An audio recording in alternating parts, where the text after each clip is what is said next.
ጽናት ይላችኋል ማለት ነው።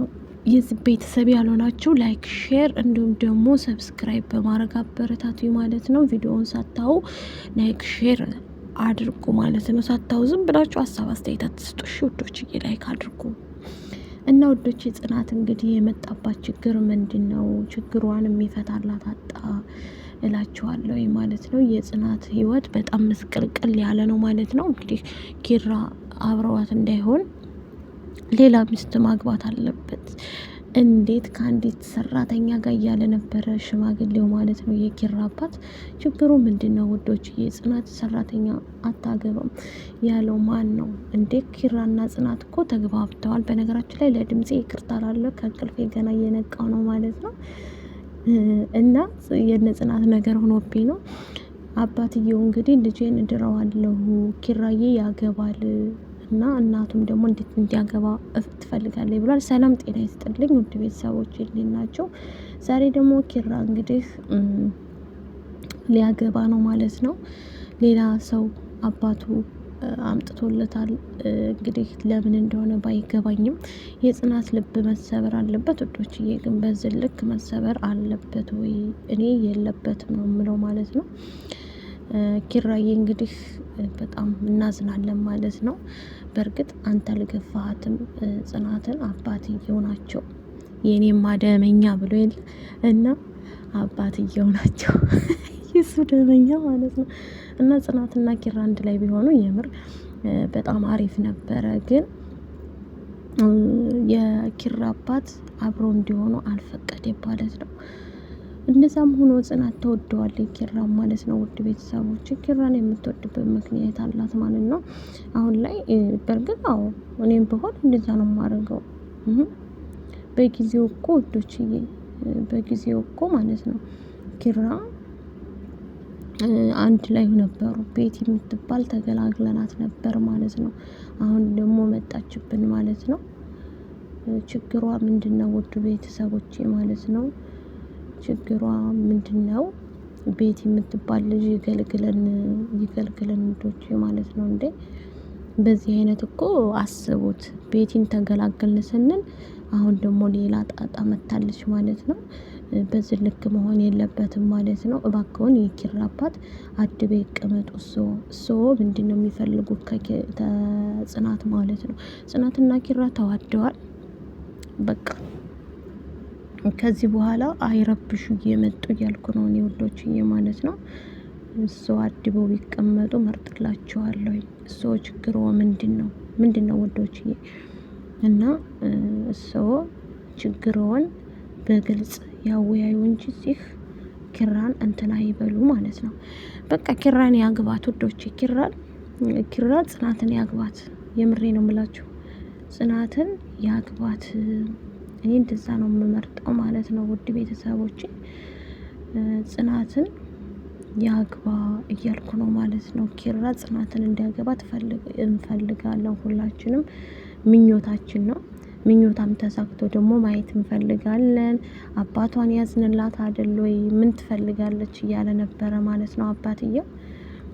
ምክንያቱም የኪራ አባት ከዚህ በኋላ ምን ትፈልጋለች እያሉ ነበረ። ግን እንደዛም ሆኖ ጽናትዬ የኔ መልካም ቢጋቡና ደስታቸውን ማየት ፈልጋለሁ። የጽናትና የኪራን ማየት ፈልጋለሁ ውድ ቤተሰቦቼ ማለት ነው። የእነሱን ደስታ ነው የምፈልገው እኔ ማለት ነው። እና ናሆሜና ምሩም ደግሞ ተስማምተው ቢጋቡ ላለው እነሱ ሁለቱም ደግሞ እንደዚሁ አንድ ላይ እንትን ቢሉ ደስ የሚል ጊዜ ቢያሳልፉ ደስ ይለኛል። ምሩ ተወደዋለች፣ ግን ናሆሜ ብዙም እንትን አላለውም መሰለኝ ውዶቼ ማለት ነው። እንግዲህ ምንም ማድረግ አይቻልም ማለት ነው። ናሆም እንግዲህ ከእንትና ጋርም አብሮ ነው ያለው አሁን ላይ ማለት ነው። ግን ናሆሚ በዚህ ልክ ከሆነ ውዶችዬ እንትናን ይጎዳታል ብዬ አስባለሁ። እና ጽናት ልቧ ተሰበረ፣ ልቧ ተጎዳ እያለች ነው ማለት ነው እያለ ነው እንትና ማለት ነው። ውድ ቤተሰቦቼ የኪራና የጽናት ልብ መሰበር የለበትም። ጽናት እንደ ዛሬ ተሰባብራ ይቻት አላቅም እያለች ነው እንትና ማለት ነው። አዎ ትሰባበራለች፣ ግን ቢሆን እንደዛ ቢሆንም ደግሞ ማለት ነው ውድ ቤተሰቦቼ በዚህ ልክ መሆን የለበትም አይደል? እንደ ውዶችዬ ማለት ነው። እኔ በዚህ ልክ መሆን የለበትም። ጽናት እና ኪራ በስንት መከራ ነው አይደል እንደ እሺስ ያለችው። አሁን ላይ ደግሞ አባትየው ምን ነክቷቸው ነው? እሱ ምን ነክቷቸው ነው ውዶችዬ? እሱ ምን ነክቷቸው ነው እላቸዋለሁ። እና የጽናት መሰናክል በጣም በዛባት ማለት ነው እላቸዋለሁ። የጽናት መሰናክል በጣም በዛባት ውድ ቤተሰቦች፣ ምን ይሻላል እንዴ? ኪራ እንግዲህ ጽናት ላይ አሁን ትኩረት እያደረገ ነበረ፣ ግን አባቱ ደግሞ እንድታገባ እያለው እያስገደደው ነው ማለት ነው። ለጽናትም ነግሯታል ማለት ነው። አሁን ላይ እላቸዋለሁ በጣም ከባድ ነው ስሜቱ፣ ግን ብነግራችሁም ከባድ ነው እላቸዋለሁ። በጣም የከበደ ነገር ነው። ግን እንደዛም ሆኖ ምን ብዬ ልንገራችሁ? ምኑን ከምን ልንገራችሁ ማለት ነው። ኪራዬ ተመለስ ወደ ራስህ፣ ጽናትን አትጉዳት፣ እንዳትጎዳት ማለት ነው። ይቺ የመጣችው ልጅ ደግሞ ተንከሲስ አንድ ላይ መታለች ማለት ነው። ልክ እንደ ሶሲ የቀበጠኝ ማለት ነው። አይታችኋት ከሆነ እንደ ሶሲ ቅብጥ ያለች ልጅ መታለች ማለት ነው። ውድ ቤተሰቦቼ ልክ ሶሲን የመሰለች ልጅ በዚህ ልክ መሆን ግን የለበትም ማለት ነው። እና ውዶች የኪራና ጽናትን የማያስማማቸው ነገር በጣም ከባድ ነው።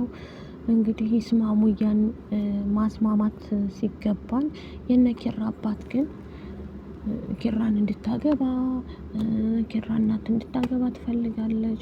ኪራ እንደዚህ ነው እያለ በጣም አባትየው ግራ የሚያጋባ ሽማግሌ መጥቶብናል ማለት ነው። ሽማግሌው እንግዲህ ስርዓት ያድርጉ፣ ስርዓት ያድርጉ ማለት ነው። ውድ ቤተሰቦቼ ይሄው ቻርጅ ግር በሉ እንዴ! እሱ አላማው ምንድን ነው?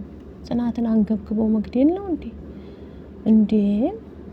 ይሄ ኪራ አባት የኪራ አባት እንግዲህ ኪራን ማግባት አለብሽ ብለው ኪራን ማግባት አለብህ ብለው ሚስት ይዘው እየመጡ ነው። ግን ጽናት የኛ ጽናት ማን ልታገባ ነው? የኛ ጽናት ማለት ነው። የኛ ጽናት እሱ ቤተሰቦች በዚህ ልክ መሆን የለበትም። እሱ ምን ፈልገው ነው? እሱ ምን ፈልገው ነው? ውድ ቤተሰቦቼ ማለት ነው። እሱ ምን ፈልገው ነው? ይኸው እንትን ማለት ነው። አድበው ይቀመጡ። በጽናትና በኪራ መካከል አትግቡ እንዴ! ሪዮ ልፍስፍስ። ላይክ፣ ሼር፣ ሰብስክራይብ